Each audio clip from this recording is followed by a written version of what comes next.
Slept on Cinema is sponsored by Training Ties, the ultimate shoe tying tool.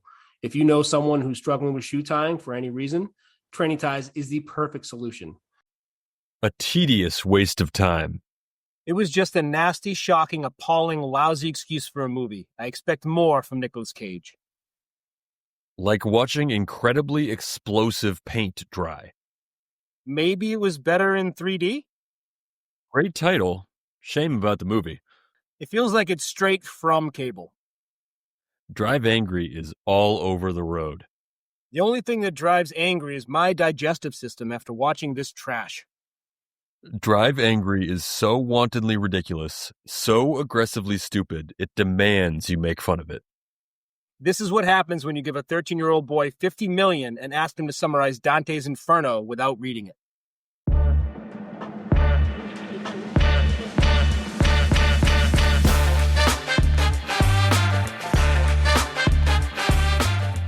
Welcome to this week's episode of Slept on Cinema. I'm your host, Stan Steamer. I'm GrobeStreet. This week, we are getting into the 2011 Nic Cage classic, Drive Angry. And we've been over this before. Obviously, this is the back end of our Nic Cage double feature. Nic Cage is his own genre, as we have with some of our other favorite actors. But there is just something special about a Nic Cage movie. And it's not one thing. His range is wide, but every Nic Cage movie is a Nic Cage movie. I can say that confidently. And this one was great. So somehow, this movie is, like all movies we review on this podcast, is at or below 50% on Rotten Tomatoes for both critics and audiences. And the podcast is structured so that the first half of the podcast is spoiler free. Talk about some things to look for in the film. Take a break, go watch the movie, come back, and talk about what we just went through. Give us the rotten premise. Rotten premise. Thrown into hell for his crimes, brutal felon John Milton escapes from the fiery pit after cultists murder his daughter and take her baby. Intent on rescuing the child, Milton joins forces with a waitress who gives him her ex-lover's fire-red muscle car. In it, the two pursue the cult leader who plans to sacrifice the infant and unleash hell on earth. However, the hunters become the hunted when Satan sends his merciless henchmen to drag Milton back. Critic score, 47%. Audience, 37%. Again, just bizarre. Absolutely bizarre. Like I can get I could get a low critics. I cannot understand a low audience score. I just cannot. Yeah, especially after watching the movie, I think it'll make a little more sense. Some of the movies we've done on this podcast give you exactly what you would think you would want going in. And to me, if you're going to see this movie, if you're a fan, if we're in the audience, this seems like the exact type of movie it delivered on its promise. This movie delivers. This movie delivers exactly what you expect. Yeah. So it should be like critics 30, audience 98. Right.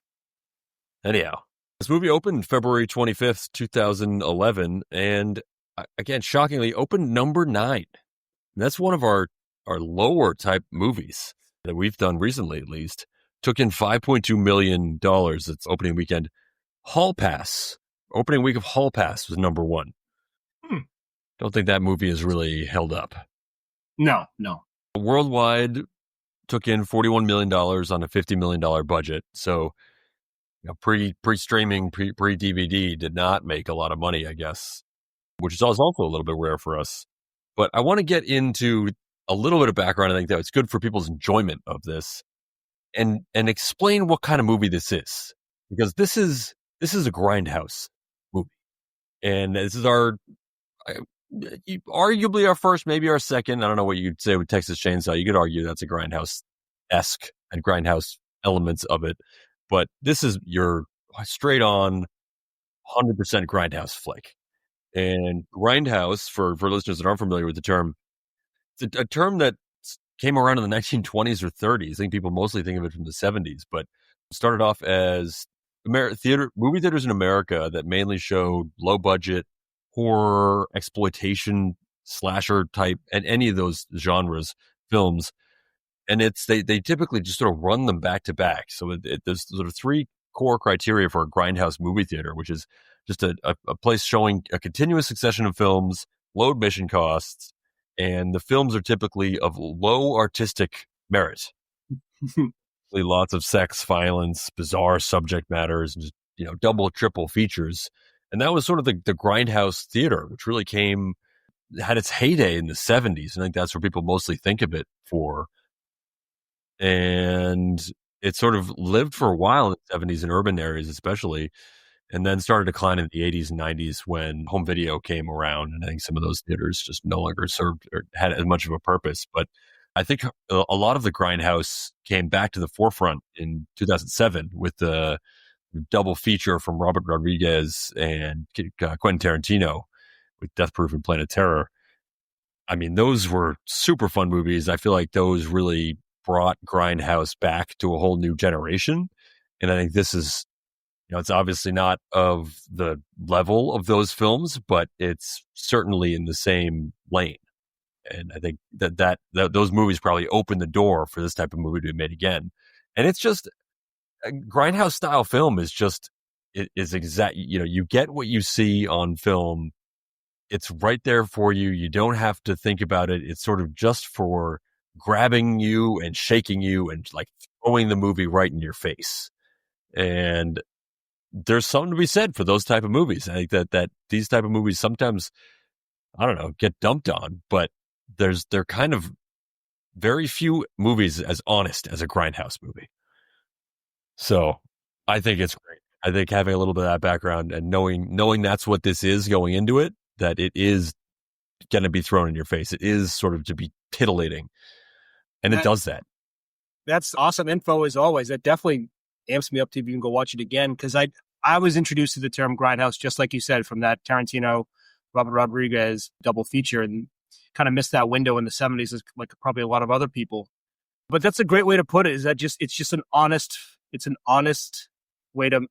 type of film, and it does sort of just shake you with its rawness. And it's cool to also see high budget Grindhouse. A lot of those movies you're talking about were a lot more low budget.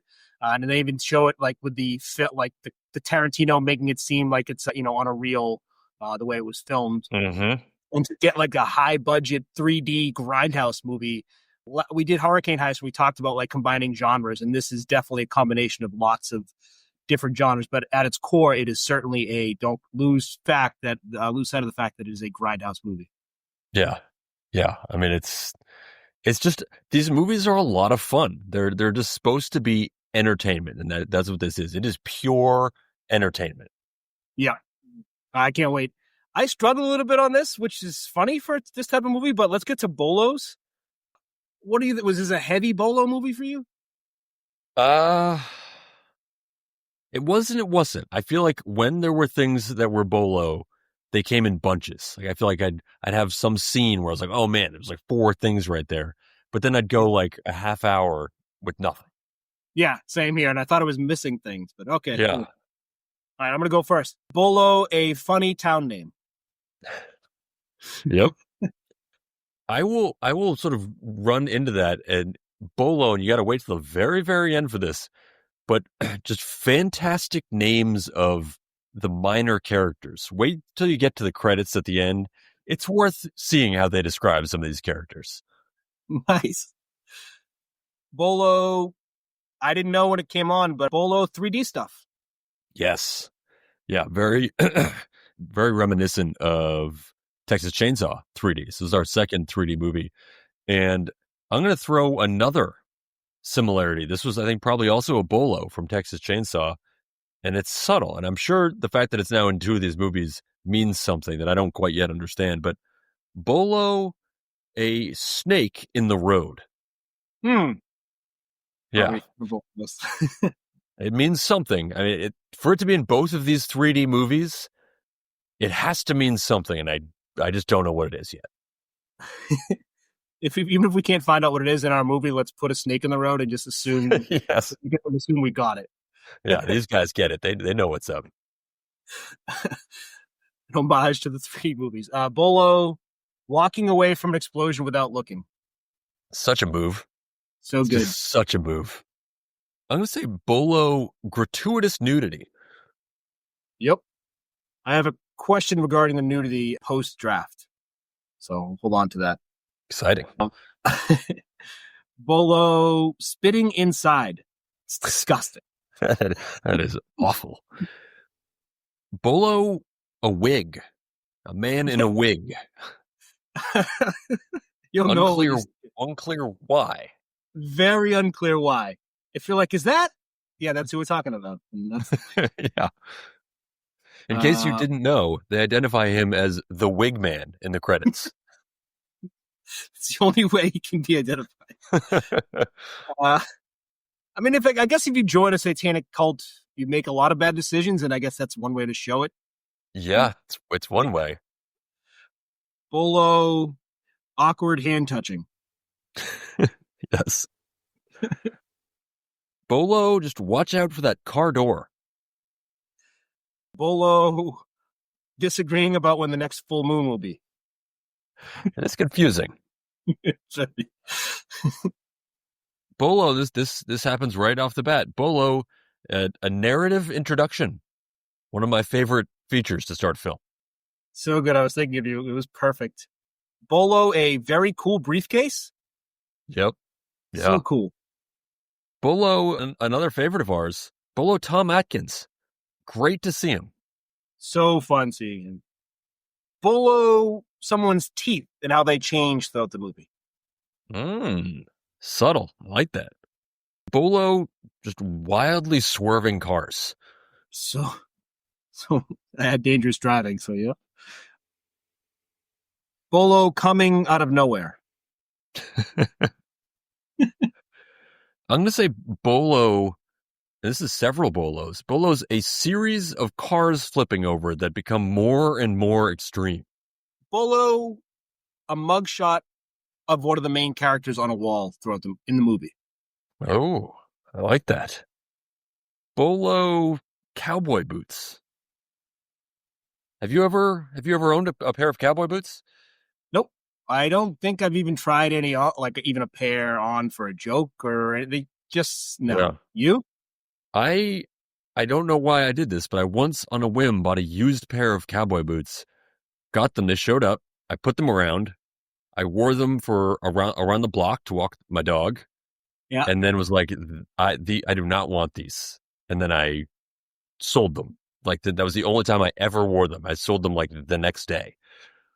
It's good to know though that you don't like that. You didn't know that, and now you know. I think it was smart to buy used ones because they talk about how hard it is to break in the boots. So right. Yep, they were already broken in, and I basically just ended up eating the shipping fees. So I sort of sold it where I bought it at, and now I know. Yeah, you're right. I know.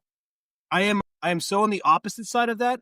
I have 4 pairs of the same black slides. Like I don't even wear socks on my feet anymore. That sounds like way too much material around my legs. Yeah, that is you're basically at the bare minimum you could put on your foot at that point. Socially acceptable bare minimum is what I'm wearing. Yeah, you're like a Roman. I'm not a Texan. Bolo skulls, lots of them. Yes. Bolo April from Eastbound and Down. Oh yeah. Great when she pops up somewhere else. So great. I have the same thing, Eastbound and Downward. Bolo pamphlets. I find pamphlets funny when it comes to like religion and cults. Still rely on pamphlets. Yeah, religion really has the monopoly on pamphlets. I feel like no one else is really doing pamphlets these days. It's always the weird, like religious people outside of the baseball stadium. Right. It's not the baseball team giving out pamphlets. No. I guess the other thing is like strip clubs, but those aren't really pamphlets. Those are just like those cards that people snap at you in Las Vegas. Yeah, right. Bolo, a bumper sticker. Yep. Wow. That's right. My last one here. I have one of these, but I haven't combined the two, but Bolo, a diaper bag / gun bag. Common combination. Let's see. I will do for my last one here. Let's go Bolo, a chain wallet. So like there was an era where those were everywhere, and you just don't see them that often anymore. No. So satanic. So dangerous. Yeah. But yet so secure. Just because you believe in praising Satan doesn't mean you want your wallet stolen. It's true. I feel like also probably people who praise Satan, I feel like they're the same people who don't use credit cards. You know, like they probably carry around a lot of cash. With a lot of cash. And they don't like stealing. No. they're like dollars and gold. And they don't use credit cards or Venmo for sure. What drink would be perfect to pair with this movie? So mine, I think, would be very difficult to really accomplish, but I have a very viable alternative. So mine, and this may offend some sensibilities, but it's drinking a cold beer out of someone's skull. That is the perfect drink to pair with this movie. I understand that may not work for everyone. So if you don't feel comfortable with a skull or don't have access to one, you can substitute it with a drinking horn, which everyone has access to a drinking horn. So get a nice cold beer, pour it into your drinking horn, bottoms up. It's a perfect way to enjoy this movie. I remember that horn. Yes, I originally got this horn specifically for drinking wine out of while watching Game of Thrones. It was a very immersive experience. Yeah, not for show. It was used to drink wine out of it. Oh, yes. Every Sunday night. It was really the only way. I'm sure most people did this while watching Game of Thrones, I assume. We did. That is perfect. And we, great minds think alike, I guess. I don't have the horn and I don't have the skull, but my suggestion was a cold beer from any ceremonial cup or trophy or souvenir cup, that thing you have in your house that you're like, I should drink out of that. I know I got it to drink out of. Like maybe you're giving it a bachelor party or it's like a league trophy from fantasy sports. Some novelty thing that you were like, I never drink out of that. Get that out of the cabinet, or the closet, wherever, the garage. Pour a big beer into it and sit back and enjoy it and actually drink out of the thing that you said you would but never have. Yeah. That's great. I feel like there's so many things, those things like that you're like, well, I'm saving this for some opportunity, and you never actually come upon the opportunity. This is it. This is the time. Yeah. That's great. Wow. Yeah. This is right on the same page. Clearly that's the answer because we were dialed in there. So a skull, a human skull, or something ceremonial and souvenir, from me. Yeah. There it is. All right, enjoy. This movie is a ton of fun. We'll see you on the other side. Yeah, enjoy. Tell him I'm coming. He broke out of hell to make things right. Now, he's got one last shot at redemption. That cult killed my daughter, took her baby. I am going to get her back. Thought you were dead. You hoped I was dead. But the devil's right-hand man wants to bring him back. Drive Angry, shot in 3D. Wouldn't want to be you when Satan finds out. What's he gonna do? Not let me back in? Slept on Cinema is brought to you by Training Ties, the ultimate shoe tying tool. If you know anyone who's struggling with shoe tying, Training Ties is the perfect solution. Or if you know anyone who just doesn't like tying their shoes, Training Ties keep shoes tied all day long. Say no to Velcro and yes to independence with Training Ties. Welcome back. That was awesome. That was just pure, uncut entertainment. Everything was turned up to 11. They didn't hold anything back. They made a movie to entertain you and sort of shock you a little bit. A 3D horror action Grindhouse movie with Nic Cage, like it almost sounds made up, and it was just exactly what you'd want it to be. I know. We owe it to ourselves to figure out a way to watch this in 3D.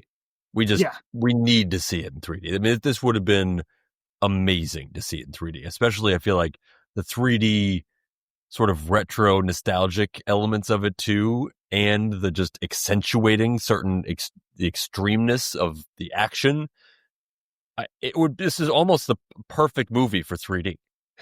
The 3D hierarchy is Drive Angry, Avatar, and then somewhere below it, I'm sure there's other great 3D movies like Texas Chainsaw 3D, but I think this could be number one.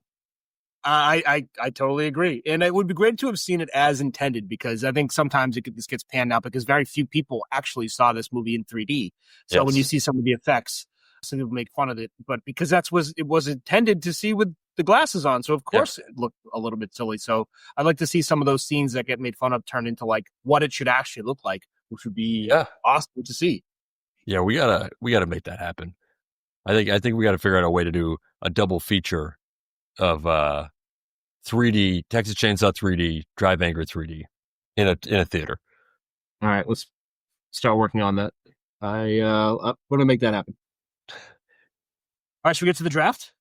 Yeah, let's do it. All right, you got the first pick. I'm curious. I don't have a clear one for me, I don't think, but I'm curious if you have a clear-cut number one first pick for this draft of this movie. Yeah, I feel like I have two number ones. Ooh. But I'm going with my gut on this one, going with how I'm feeling, and I got to take Nicolas Cage again. Nicolas Cage is maybe the greatest actor we've ever had. I mean, it gets tough to put numbers on people in that top range, but he is in that top range. He's in that top tier. The range of characters that he plays, and he's obviously one of the most prolific actors that we've ever had in any era. And the range of his characters, I mean, look at the double feature that we had here. Nicolas Cage you had in Knowing is entirely different from Nicolas Cage here. You have the sort of brainy, a little bit moody, brooding, but yet still an action star, Nic Cage in Knowing. And then here we're just turning up the extreme vengeance. I mean, I feel like the vengeance action actor is an entire subgenre within the Nicolas Cage genre. And this is that. Obviously, I mean, I think it really makes me think of Mandy, which is another amazing film that came out a number of years later. Good. I think Vengeance Nicolas Cage might be my favorite Nicolas Cage of all. And I like all the Nicolas Cages. So I think he's amazing here. It's a great double feature. And it's another one of these movies that you couldn't have done with anybody else. Yeah, I was going to ask you, you just brought up an article you read that had multiple Nicolas Cage, like the genres of Nicolas Cage. And I totally agree, like the Out for Justice, the Vengeance one, even like Ghost Rider, anytime where he's the badass, I just cannot take your eyes off him. He's such a movie star. We talked about how like Hurricane Heist, if that had Nicolas Cage in it, then it would have been like a bonkers, like blockbuster movie. And that's what he does to movies. Like this movie is a good movie, but with Nicolas Cage in it, it's such an awesome movie and a fun ride just because he's Nicolas Cage. And this movie, he is the obvious number one pick because this movie doesn't make our podcast. Nobody talks about it unless Nicolas Cage is the star. Yeah, 100%. Well, I am glad that you took him because my number one pick, I did not know was in this movie. And when I saw him, I was just like, oh, that guy. And one of my favorite that guys in movies is William Fichtner. He's the accountant. So I thought he was like when he came. I watched this movie on a plane for the first time, and I didn't know. And he came on the screen, and I like my face lit up with a smile. I'm like, oh wow, this is like a legit movie. He gives this movie such credibility, and he did such a great job of playing whatever version that was of the accountant, where I don't even know how to describe what it was, but he just did it so well. You're like, oh yeah, of course the devil's accountant would act like this. It made it seem like that's it was way perfect. It was so well done, and you just think of like his catalog of movies, and it's like, what do I really know him from? Like, what is the stuff? You think of like Armageddon. Remember, he was like the sleazy dude in Heat. Black Hawk Down, he was awesome. But I think what I know him mainly from is Murph from Perfect Storm. I think he was awesome. But he's just, when he's in a movie, he's in so many movies. That's just like a drop in the bucket compared, like for all the movies he's in. But he's just one of those guys, the character actors, that's just like an A+ character actor. If you get him in your movie, it's just like, oh, all right, this is a serious role. You can put him anywhere. You can do anything. So, and he ate up the screen in every single scene that he was in. I thought he was awesome. Yeah, that's a great pick because you're right. He nailed every scene. He was so perfectly fit with the character that it didn't feel like it felt like this was actually the guy that was just doing his job on screen, and not the actor doing that, the accountant doing his job on screen. he is actually that character is what it felt like. His And little like movements. yeah, his mannerisms, everything about it was just done right. And I get the sense that he's probably that guy. You hire him, you know this guy is going to just crush his role. He's going to take advantage of every opportunity he has. And you're right. It was a flawless performance. I read it was like a little blurb I saw online, and someone said about him, he's the calmest man in the room until he isn't. And I was like, oh, that's exactly what he comes off as. Yep. That's exactly what he plays as. Yeah. Yeah, it's like you definitely do not want to cross him. Right, exactly. He'll be fine until he blows his top, and then it's just like it's yeah, get out of his way at that point is your only option. That's a great pick. My second pick is, I think maybe this is like the video game kid in me, but I love cool weapons, and like the ultimate weapon that someone's like, oh my goodness, how did you get that? You shouldn't have that. That's too powerful. This changes everything. I was cocky until I saw that. So the God Killer. That God Killer gun, and we got to see it used a couple times. I love that we got to see like the accountant get like checked in the moment, because he's like, you think you have a choice? I don't understand why I have a choice, because he had just been shot by the other one, and then he sees it, has that look of panic, and gets scraped, and then it just changes everything from that moment. Because then it's like an even fight for or whatever, and just those it's like getting Excalibur in like Sword in the Stone or whatever. It's just like those magical God killing weapons that levels the playing field is just so cool. Yeah, and the reveal of it too is just amazing, because you sort of saw it first in that case. You're like, okay, this thing looks wild, and then he pulls it out. You see the reaction from the accountant, and then you get the slow motion fire with the bullet revolving. You see the writing on it, and then it just slashes him in the face at the last second as he gets out of the way. It was just the reveal in itself is amazing, and then you get the whole movie with it. It's awesome. I love your good point there on the reveal. When you said that, I just was thinking back to like my favorite gun reveal. I remember being a kid in watching the original Batman. Remember when the Joker pulls out that long gun? And that's like one of the best. This is a high end gun reveal, just like that. Yeah. I mean, it's great. It was a great feature in the film. My second pick, I'm going to go with just Grindhouse, the genre. I'm kind of surprised that it's taken us this long to get to one of these films, but maybe that's really just that they don't make a lot of these anymore, and they haven't in the last couple decades. So I feel like when you see one, it's great, but you don't get the opportunity to really see one that often. And I feel like it's become so rare, people almost like don't know how to enjoy them in a way. It's like they're trying to fit it into these genres that you understand and we see all the time, sort of a straight action or a straight vengeance or whatever it is. And this is just, it's more than that. And I feel like sometimes people just aren't, it's almost like you need to practice watching these movies so that you can just really let yourself go and enjoy it for what it is. But when you can do that, it's great. I mean, the whole genre of film is just literally putting things on screen to grab your attention and like shake you a little bit. It's not a genre where you're having to think about what's going on, what's the subtext here. This is just, it's getting right in your face and saying, like, watch this. And they're fun to see. I love how you put it, like you have to have practice to enjoy these type of movies. It's so true, because you'll get caught off with like getting distracted with things that they're throwing at you if you don't have practice. I would imagine back in the day, taking a date to a Grindhouse like double feature, you got to be careful. Mm-hmm. You bring to that, otherwise you're just trapping them in for a miserable 5 hours. Definitely would be a litmus test.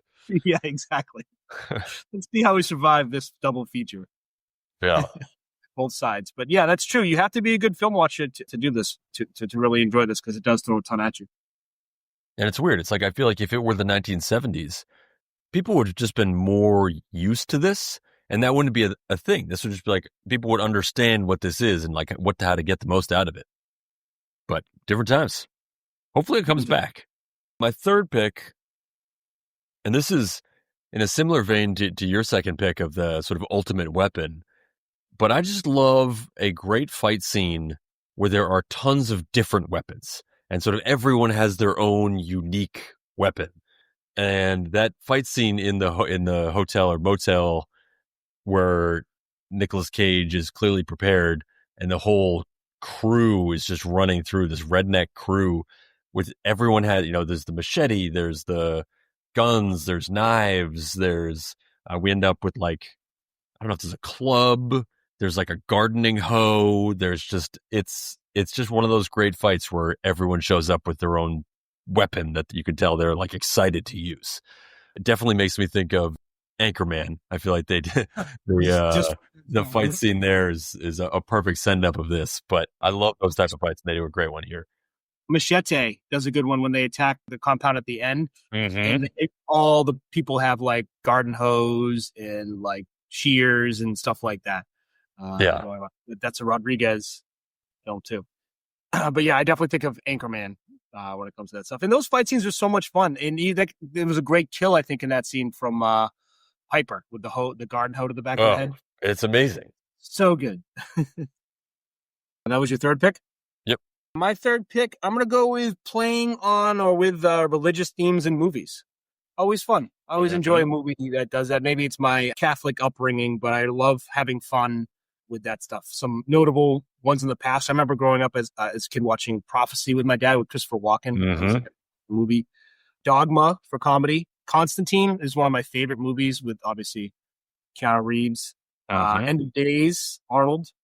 Do you ever watch Preacher, the TV show? Yeah, I think I watched the first season of that. It was great. Yeah, that's good.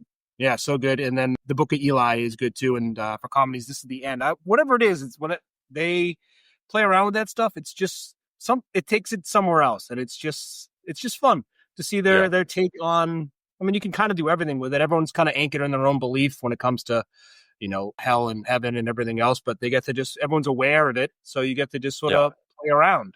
The devil's accountant, and you just get to say throwaway lines like, "Oh yeah, the devil's like a warden of a big prison, and he's a big reader, and he gets annoyed with this child sacrifice thing." You just get to just fun stuff to play around with. Yeah. It's also a little bit of a lampshade where it's sort of like, here's all this crazy stuff that's going to happen. Oh, but it's because of religion. That's what it is. And be like, oh, that makes sense because religion isn't, insane. There's all these like ratish, crazy things you have to believe in a lot of religions that's just part of it. And so it's like, well, okay, yeah, I get it. It's just religion. That makes sense. But yeah, you're right. This, like the whole religious thing is like the best giant lampshade you could use.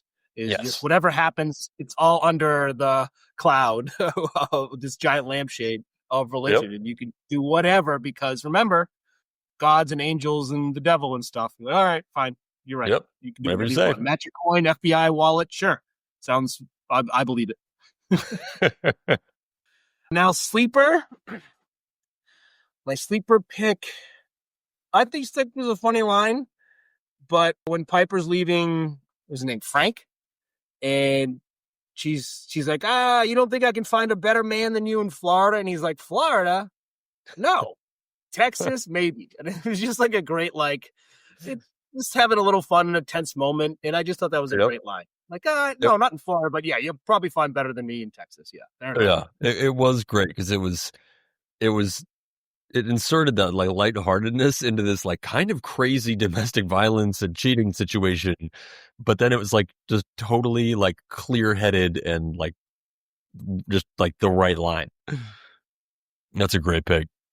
Yeah. It's funny because I didn't really think of it, but like at the time, it's like, I definitely think back and I'm like, I definitely got a good chuckle out of that at the time. Yeah, right. So, yeah, fair enough. You can do better than me, but not there. My sleeper pick, I'm going to go with diners. I mean, the diner scene in the beginning of this movie is great. It's just obviously a crazy situation with all the different people working there, management of the people in the place. It's sort of just, there's a lot going on. And I also just love diners. I'm a big diner guy, love getting a diner breakfast.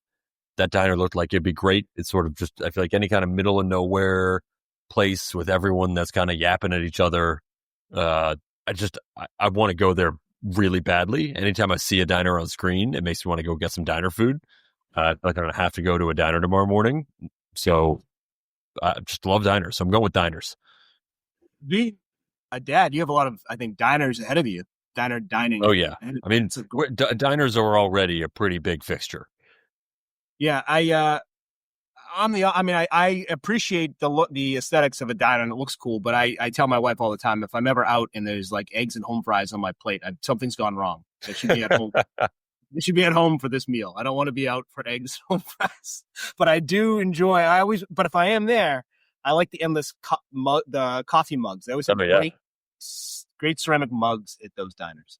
It's what I also love about the bottomless coffee is there's like diner speak, and I never hear this anywhere else, but it's always like, can I warm you up? Can I warm you up? And that's like, can I fill your coffee back up? And I've never heard that anywhere else, but I feel like I've heard that in every single diner I've ever been in. And even you saying that is like, it's a nice thing to hear. Can I warm you up? Oh yeah, of course. You're at there like a half cup. You always say yes. Yeah, it's great. And if you say no, she won't come over again. My mom, that's funny. My mom was a waitress at a diner at Bickford's, which I think was like a weird. The apple pancakes. Bickford's. Oh, so good. Yeah. And they had this is there's old Boston stuff here, but they had two sides to the diner. They had the Dedham side and the Norwood side, and the Norwood side was smoking, and the Dedham side was non-smoking because we didn't like them. Local diner politics. Growing up, we'd get to go to Bickford's on your birthday. Oh wow! That was your like breakfast on your birthday, Bickford's. That is a pretty big day. Yeah, it's amazing. All right, so I have so that's the end of the draft, but I have a question that I said I was going to bring up about. Was that the last pick? Yes. Oh, I do have an anti-pick. Oh, cool. Sorry, go ahead. Just a lot of dick violence. Talking about it, describing it, it's hard to watch. So I don't appreciate. I understand why it's there, but it's just dick violence is not for me. I think there's things you can avoid in these types of movies, and the types of people who are watching this don't want to see dick violence. I think that it just goes the wrong way. So yes. I agree. You can take dick violence out of these movies.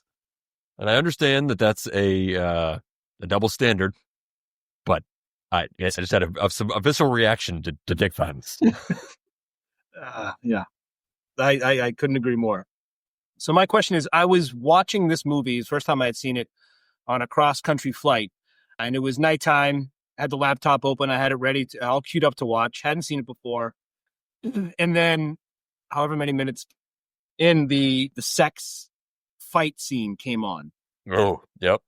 So my question to you, just real quickly, it popped on. I see boobs in that and shooting and stuff, or the shooting, just boobs on the screen. And what is your first move? My first move, I found out, I wouldn't have known, but my first move, I went and jumped the cursor ahead and then hit pause. I just go pop and then pause. I didn't go with the close, but I didn't know. And then it's like, and then I have to sort of like slowly make my way back, but I'll pause to the end of the scene. So I skipped the whole scene. Yeah. Is that the right move? Or I've seen people just let it play. No, that's 100% the right move. 100%. I feel like I would probably just be slamming the thing shut and be like, oh, fuck, because now I got to try to open it and it's still going to be there. So your move is 100% the right move. But yeah, there are definitely people who would just let it run. For me, that would make me so uncomfortable. I'd be like, am I now making like other people uncomfortable? Are there children around? Then I'm going to have some parent in my ear about corrupting their child. So it's like, for me, I do not want to be that person.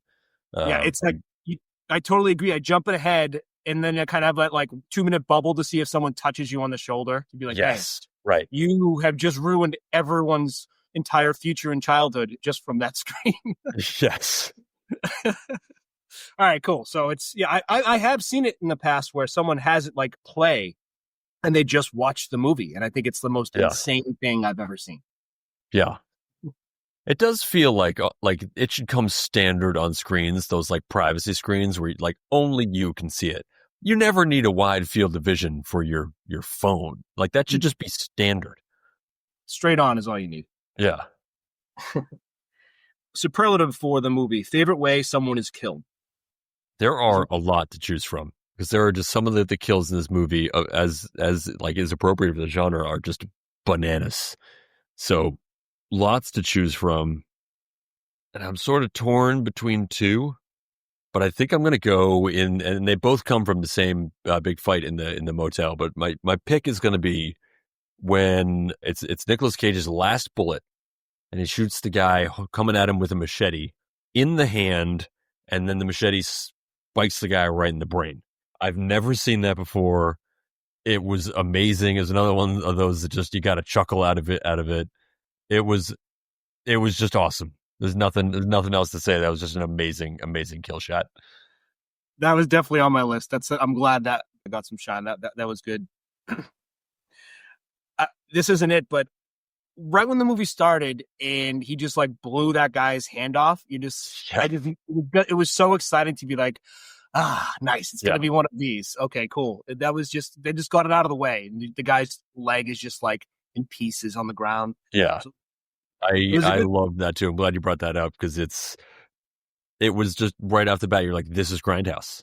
Yep. Like a guy's hand just got blown off, or the movie. I don't even know who these people are, and it was 3D too. So the severed hand is flying right towards you. It was what a way to open it up. I'm gonna go with. I liked the Piper fighting the girl in the RV. Mm-hmm. I think it's because it's always fun when someone gets thrown out of a moving vehicle as part of the scene. Yes. So she had the whole fight scene and then gets kicked out and has that shrugs it off. Like that was annoying. And then Nicolas Cage goes by and she gets herself together enough to ready to shoot at Nicolas Cage going by. And then she just you could feel it coming. The camera is holding a little too long and she just gets blown up from behind the car behind her. I let out like one of those in the airplane with the headphones on because you thought it was coming, and then it did it. So that kill I thought was perfect. Yeah, and that's the appropriate like visceral Grindhouse reaction, right? Like, right, you experienced that just right. Bumper sticker. What line from this movie would you like to see on the back of a car on a bumper sticker? So this one just feels it has the sort of aura of pretty much every bumper sticker and I've ever seen, but it's just that nothing on this earth can kill me. I can see that on a bumper sticker, and what makes me think it's like pretty much it has this aura that runs through almost every other bumper sticker is it's completely ridiculous, obviously, and yet I'm sure sort of there's a part of the person that has that on there that completely believes it, and there's no convincing them otherwise. And you could just throw whatever statement it is that's completely insane, but that person cannot be moved off of that position. And that's what this is. I love it how so many of these bumper stickers are just like boiled down to the essence of what they mean with bumper stickers. And that is absolutely perfect. That's exactly what they mean. You can see that on the back. You can see that person. Yep. Yeah. Because I like the line, and it still feels like you could get an idea of who that person is, but I never disrobe before gunplay. Yes. I feel like you could guess what kind of car that is on and who's in there, but it's a great line. I think that's probably the best line in the whole film. I mean, it's especially because of how it ends up coming out, because you're like the whole time before it, you're like, okay, this character is having sex with this completely naked woman and he's completely clothed and there's no explanation and you have no introduction to it. And you're just like, okay, they'll probably explain this. Let's see. And then you get that line and it's just amazing. So good. Length of the movie, 1 hour and 44 minutes. I had it as perfect. I'd say a touch too long, but only by like 5 to 10 minutes. I feel like if it's a little bit closer to 90 and then you can reasonably do a double feature with it, perfect. Right. That's a good, you got to get it closer to 90 for the double feature. Otherwise, people will fall asleep. One change to be a blockbuster. What change would this, what's one change that would make this into at least a profitable movie? Yeah. Mine, I feel like is a bit of a cheat, and I don't think this makes it a better movie, but you spend less money. I mean, we talked about that's kind of one of the things that makes this great is it's a Grindhouse flick, which are usually very low budget. And this is just a high budget version, which is awesome to watch. But Grindhouse movies are low budget for a reason. Like these don't appeal to everybody. They are sort of not intended to be wide release, mass enjoyment movies. So I feel like this movie was great. And this movie made $40 million. It's just they spent too much money on it, right? Like this has got to be your 10 million that makes 40. And then everyone's like, wow, this is a whole great new genre to have. So I think that's all you do. It's almost like all the Grindhouse fans saw it, and then you got your 40 million. You just spent. Right. There's no one else out there. They all saw it, and that there was no way to win spending 50 million plus on this movie. Yeah, it's like making a high budget foreign documentary. There's no way to get money back on that. There's only a certain amount of interest. Right. It's intentionally not made for everyone. Right. Yeah. I had a similar idea. I just said forget the 3D angle. As cool as it was to look back to, and now is to look back on, and at the time, you needed such a perfect setup. Yeah. And it is incongruent with the style of watching Grindhouse. It just doesn't align. I bet most of the people who are into Grindhouse don't have, at the time, the highest tech gear and the glasses you had to put on to watch this movie. So I would probably, this goes along the line with just like cutting the budget, just knock that stuff off. And they would probably bring it back down to reality a little bit and make more money. Yeah, it's kind of funny because I feel like back in the day, Grindhouse, I would have thought it was the right era for 3D, and I'm sure there were a lot of those Grindhouse 3D movies, but that was an era where you were watching those in a low-budget theater that you went to down the street. So, but now we're in an era where people watch things at home, and it does flip it in a weird way that like 3D movies used to be super cheap at the Grindhouse that you could just go in, pay not a lot, see a bunch of these movies, and now the only real way to see them is to get the top of the line home entertainment gear with special glasses you got to wear. Like it's just a total mismatch. Spin-off ideas. You got any? Mine is straightforward. I just want to see the rise of the cult. I'm kind of curious in general how cults start. Like it feels like once a cult is going, I totally get why once you have critical mass, it's just easy to get more people. That's like the easiest thing in the world to me. If you gave me a functioning cult, like I could grow that no sweat. But tell me to start a cult, I feel like getting those first couple people is tough, and I want to see how they did it. And then you do get a little also like hot tub time machine because you know that this guy's dick is getting bitten off. So you'll also have that to play with throughout the film. Big time. Do you think if you were starting one, it's more important to have the ideals of the cult or like the charismatic leader? I think leader. I think without the charismatic leader, you have nothing. Obviously, you need the ideals, but there's a lot of people with these like ideals that can't start a cult. Right. You got to have someone who is, good looking too. I think that helps. Yeah. You got to have someone that knows exactly what they're doing. My spin-off idea is I want to see 15 years later. So 15 years later, the accountant contacts Piper, and she's been raising the granddaughter out, like raising her just like Nicolas Cage would have, a badass with guns and, muscle cars and all that stuff. But the accountant comes to them 15 years later and tell them that it turns out Nicolas Cage's character is in hell for the wrong reasons and he's actually innocent. And he knew there was something different about him. So those three then have to journey into hell with cool cars. Now the accountant, because he has to be in the movie. He's my favorite part. Oh, yeah. So he has to come back and help new 15 years later, older Piper and the new badass 15-year-old granddaughter go back into hell, fight through stuff, get him and bring him out. So let's have that version. Let's go into the hell and see the devil and all the nonsense in there, and then the devilish cool cars, and we can kind of continue a lot of the same themes in hell and get them out. That's a great idea. It's also, we're basically 15 years. By the time this movie comes out, it's 15 years in the first one. So we make this movie right now, and everyone's the perfect age. Yep. Amber Heard could just play herself. Everyone will play themselves. I guess it raises a question. I don't know if you age in hell, but they'll figure that out. But it's perfect. Nicolas Cage hasn't aged since then anyway. Excellent point. Excellent point.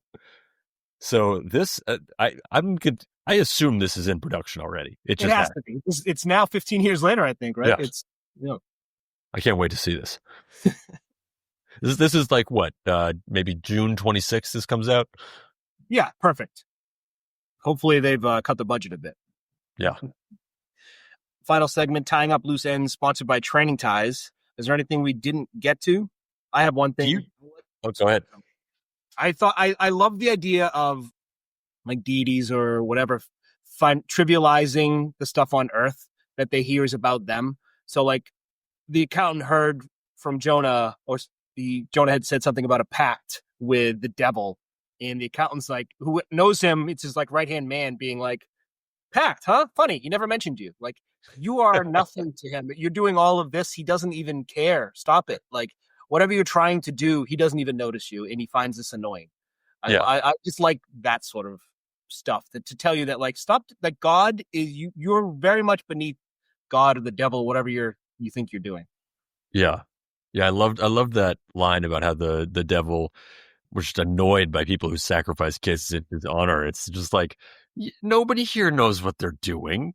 This is like, he doesn't even, it's a great little twist of the devil too. It's like the devil has like, it's not just pure, like everyone needs to suffer. It's like, it's purposeful suffering. Right. Yeah. There's a method to the madness here. We're not just, it's not string. Do you think that the name Drive Angry is an homage to Groundhog Day? There's the scene where Bill Murray's driving. That's what I think of. Yeah. I mean, became a meme. So don't drive angry. Even after seeing this movie and doing the podcast, don't drive angry. When I hear drive angry, it's still in don't drive angry. It's that's all there is. Yeah. It's probably seen that movie so many times, it's impossible to knock it off. It's kind of but that's a great homage right there. Yes. Brilliant. Stillwater made me think of Almost Famous, the name of the band, and Almost Famous, same name. Was that the Prison and Undisputed? What's that? Was that the Prison and Undisputed? No. Oh, was it? Sounds familiar. It does sound familiar. I did look it up. There is a Stillwater prison, but it's in Minnesota. No, that didn't look like Minnesota and Undisputed. But who knows? Yeah, I think we hit everything else. Do we know what's next? All right, coming up next, we're shifting gears a bit. We're going in back into horror. It's been a little while since we've done some horror. We're doing The Wishmaster, which we were talking about this before. This was a movie growing up, always on TV 38 that was on. I feel like a lot. I might have made that up, but I don't know if I've ever seen the whole thing through. I feel like I've seen pieces of this, but I don't know if I've ever seen it. But I'm super excited because the pieces I have seen have been awesome. Yeah, I think maybe I saw it on the TV Guide, but I wasn't allowed to watch it then. But I definitely haven't seen this either, but I can't wait to get back into the horror genre. And this movie looks like a blast. And you said there's a bunch of sequels that come off of it. So I love seeing the original movies like that, movie franchises like that. This was awesome. And until next time. Yeah, later.